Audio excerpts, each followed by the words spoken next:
ಕತ್ತಲೆಯಿಂದ ಬಂತ ನಮ್ಮ ಕೈಯ ಹಿಡಿಯುತ್ತ ಕರೆದೊಯ್ದ ಬೆಳಕು ತೋರಲು ಗದರೋದು ನಮ್ಮ ಬೆಳೆಸಲು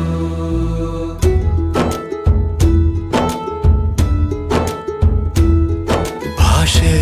ಅಮೃತ ಕುಡಿಸೋ ತಾಯಾಗಿ ಭಾಷೆ ಅಮೃತ